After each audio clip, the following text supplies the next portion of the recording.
Welcome back to the morning show here on Arise News. Joining us now to discuss the controversy arising from the selection of Peter Obi as Alhaji Atiku Abubakar's running mate on the People's Democratic Party presidential ticket is special advisor to the PDP chairman, former Minister of Aviation, and former Corps Marshal of the Federal Road Safety Corps, is Osita Chidoka. Good morning. Welcome to the morning show. Hi, Osita. Welcome to the morning show. Good morning. Very good. Yeah, I see you've been busy in the last week or so. Your name has been featuring in this Peter Obi matter and the position of leaders from the Southeast. Yes. What exactly happened? Because initially we had, former Vice President Atiku Abubakar didn't consult anybody in the Southeast. Yes. And so the position of the governors, the PDP governors and some of the leaders, does this amount to a rejection of Peter Obi's choice? The choice of Peter Obi? No, not at all. Not at all. It wasn't a rejection. When the announcement was made, I spoke to Governor Peter Obi and congratulated him. And then he told me that some people were upset at the announcement and that they were planning a meeting in Enugu to air their grievance. And I said, no, we can't allow this happen. So I told him I will go for the meeting. And then, of course, I discussed with the national chairman of the PDP, who was of the view that, yes, some mistakes has been made, but we should please calm them down. So I went to Enugu on that Saturday. In fact, I spoke to Peter on Friday and went to Enugu. Later, he gave me more information that what happened on the social media was not an official announcement. It was just people were gathered where somebody was told to give him something, and then, you know, out of excitement, the pictures went out to social media. It wasn't an official announcement. The candidate had planned to continue his consultation before making a formal announcement. In fact, the party was to make a formal announcement about his nomination. But in these days of instant media, the story went out. And then... or it was leaked. It was leaked, or whatever was the situation, but the story came out. Mm-hmm. And so there was some reaction from the Southeast that the presidential candidate had some understanding that he will inform them of key decisions. They have some agreements with him and all that, and they felt the first of the agreements has been carried out without informing them. But when we got to Enugu and we got to Senator Ekweremadu's house, which was opposite this zonal office, he called all of us to his house, those who were around, and informed us that the candidate had reached out through Nyewodo, the president of Ohaneze, and said that this was a mistake. When he comes back from his medical trip, he just wants to use the opportunity before the campaign starts to go to Umrah and do some things before coming back in 1 week, that he will come back and see the Southeast leaders. So in his view, in Ekweremadu's view, there was no need for the meeting anymore since he has reached out. And it turned out that this wasn't just a case of slight, it was a case of miscommunication. But in spite of that, I mean, the story has refused to go away. Mm-hmm. Only yesterday, they were circulating certain things on social media, some persons, whoever they are, maybe it's even fake news, giving the impression that certain persons are aggrieved. You know, there was this talk about a certain shortlist, which contained a number of names. Yes. Your name is said to be on the list. Yes. Ike Ekweremadu's name, Okonjo Iweala, and Akobundu. Yes. Okay. Some people even mention Mustafa Chikeobi. At the end of the day, you know, some people are saying, well, this is an aggrieved person who felt he should have been the choice, who is behind the so-called protest. Nobody can be a choice of a presidential candidate by wishing so. And nobody can force a vice presidential candidate on a candidate. Okay, so what is the exact position of the leaders? The leaders were like, okay, there was a story that there were some consultations. And the governors were like, aren't we qualified to be consulted, to be told, this is where I am heading to? And some of them had some views about, even before that announcement was made, that they needed to have reached out to some of their colleagues and other people in the party and get everybody on the same page before the president makes the announcement, the presidential candidate. So what I saw at the meeting, nobody, not one person in the meeting, said anything against the nomination of Governor Peter Obi. Not one person. And you can quote me. No person in the room at that meeting spoke against Governor Peter Obi. They all spoke against the process of not just having a phone call away or just saying, hey, governors, can we meet briefly in Abuja to know this? And they said our Southeast politics is peculiar. We needed to have done a few things, like knowing that Anambra State is an APGA state. They will have thought that this was a good opportunity for the APGA and the PDP to have some agreement to avoid us fighting on election day because of the history of PDP and APGA in Anambra. So some governors expressed that view, that they will have loved a united bloc coming out of the Southeast.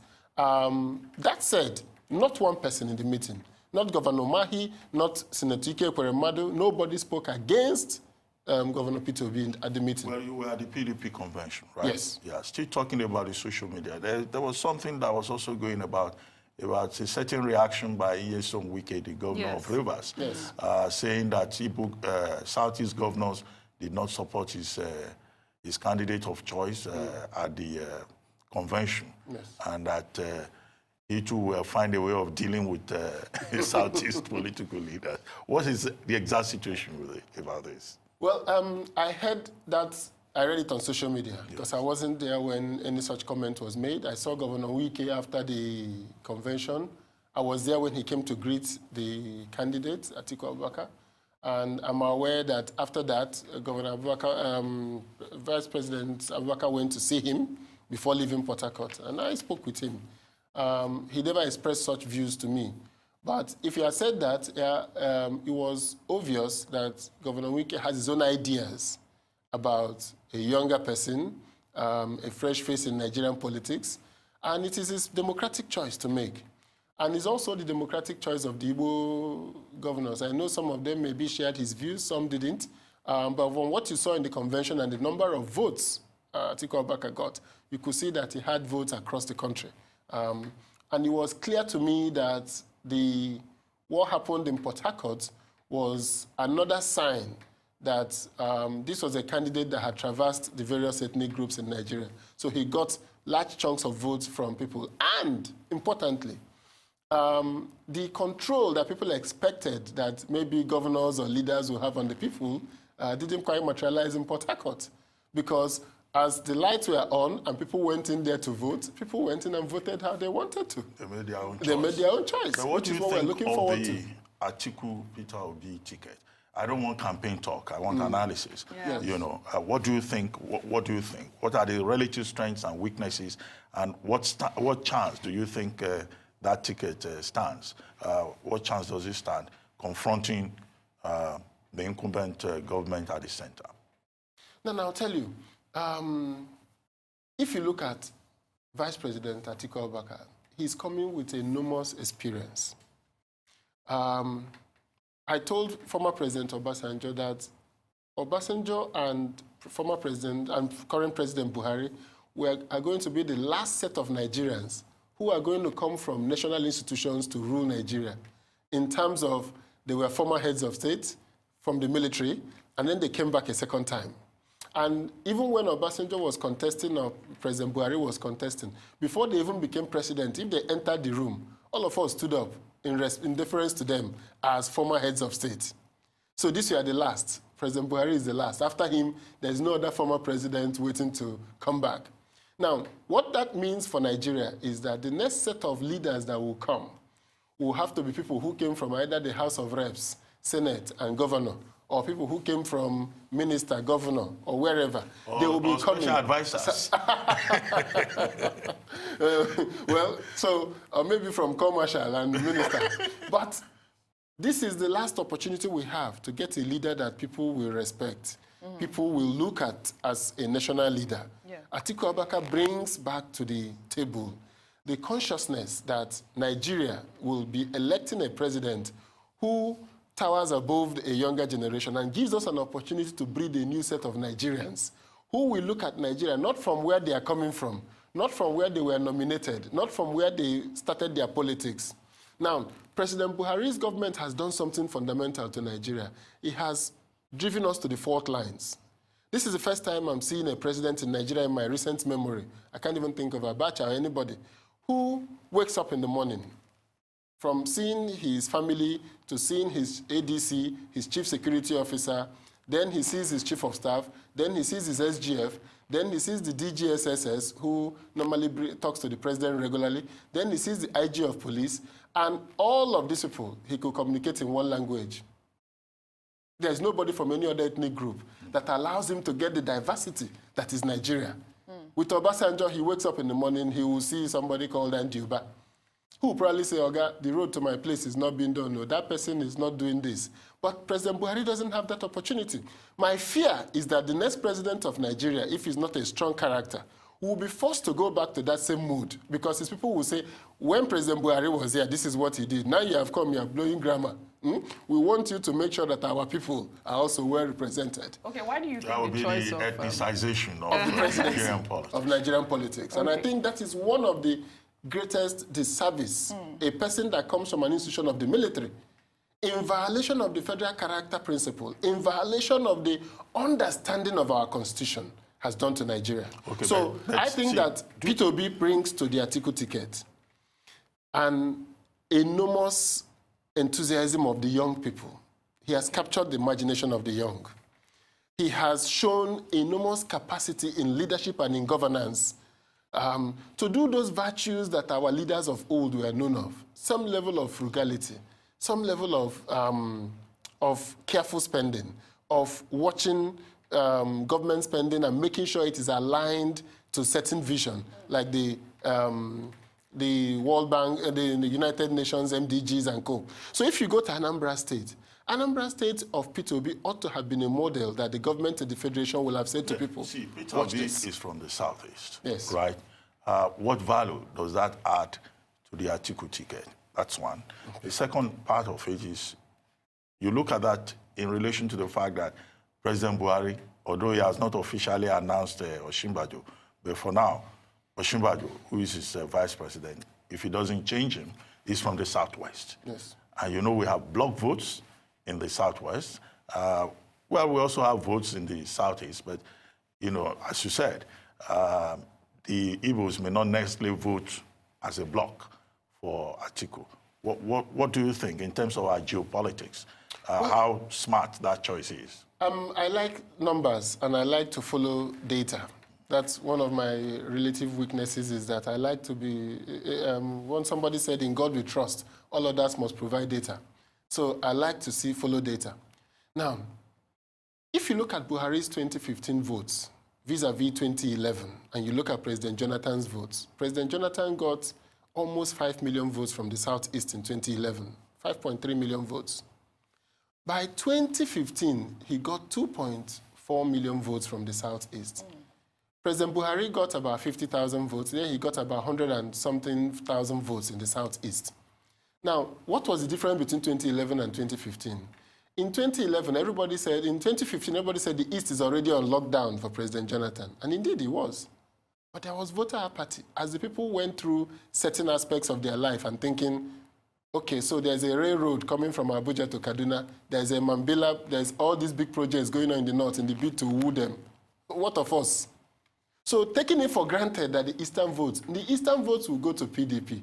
But it is the quantity of votes that will go to PDP that is on issue.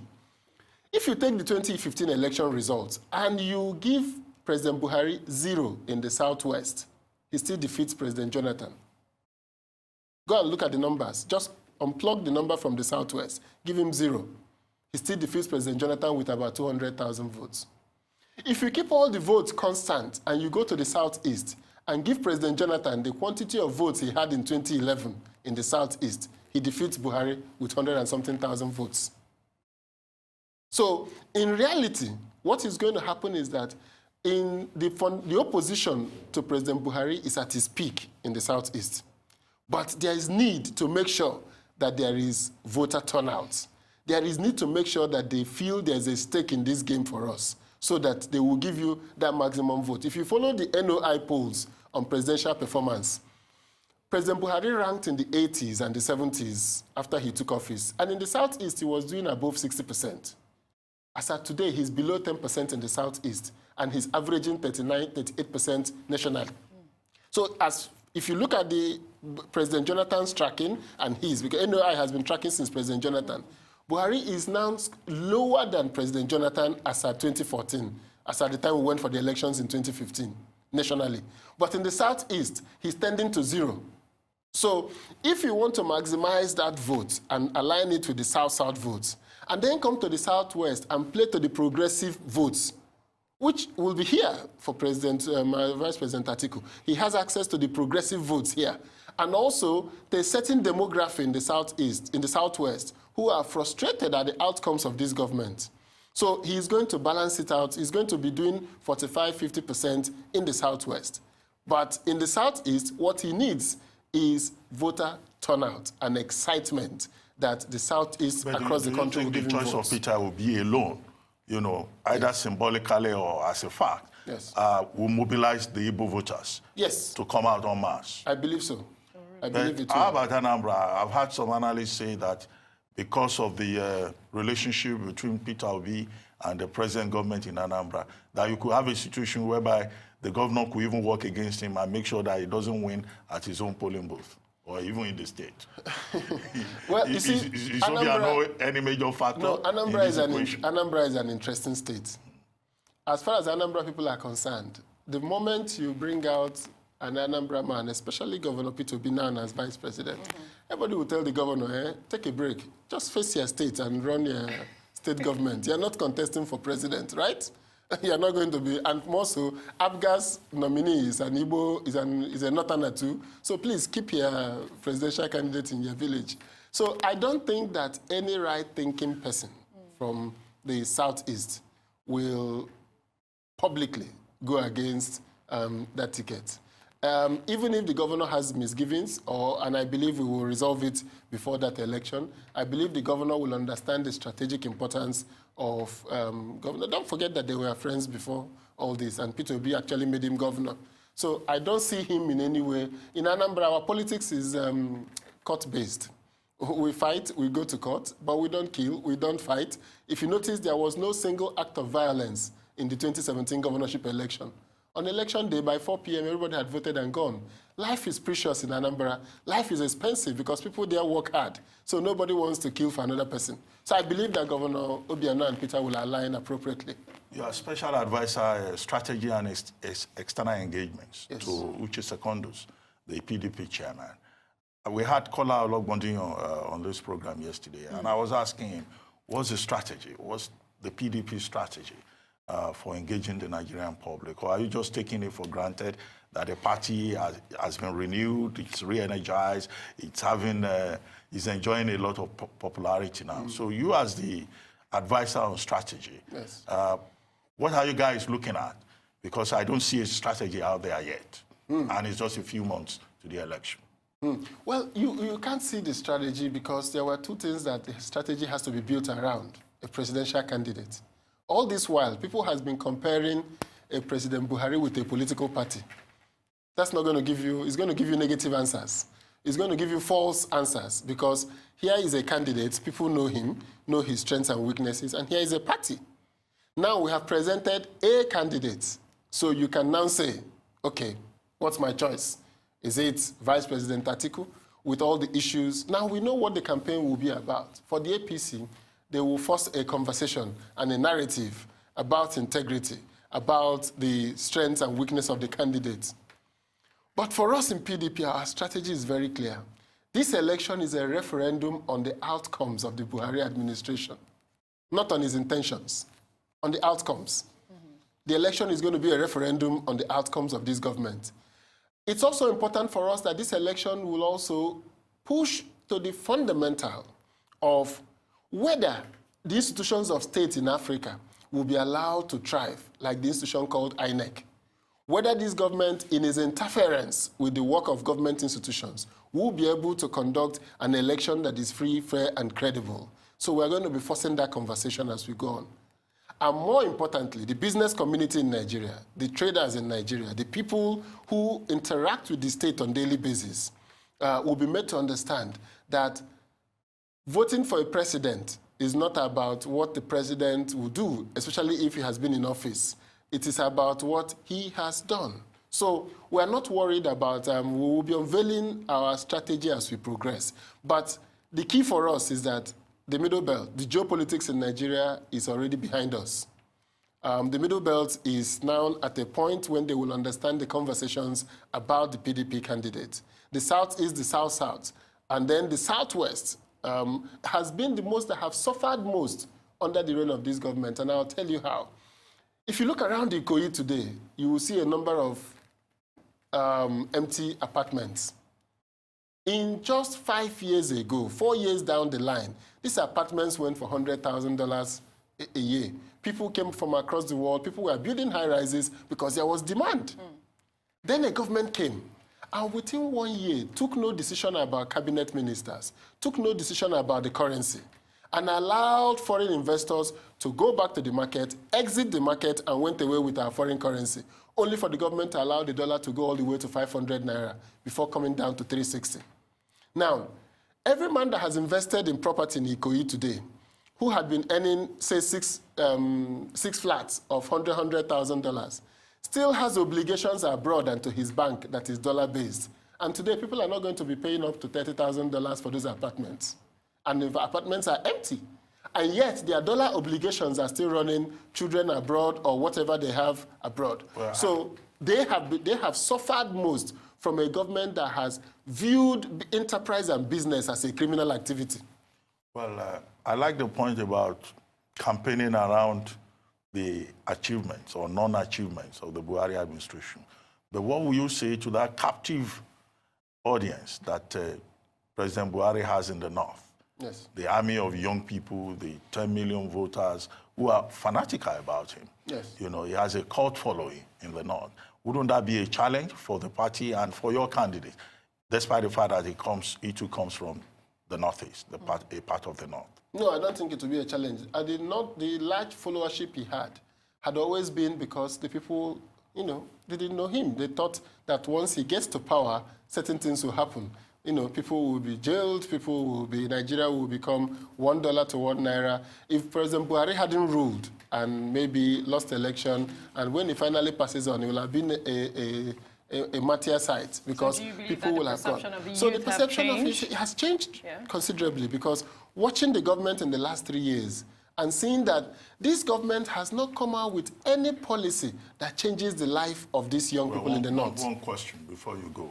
I mean, you were in PDP, yes. Then you ran for governor in Anambra on the platform of the UPP. Yes. At what point did you consider it necessary to come back to the PDP?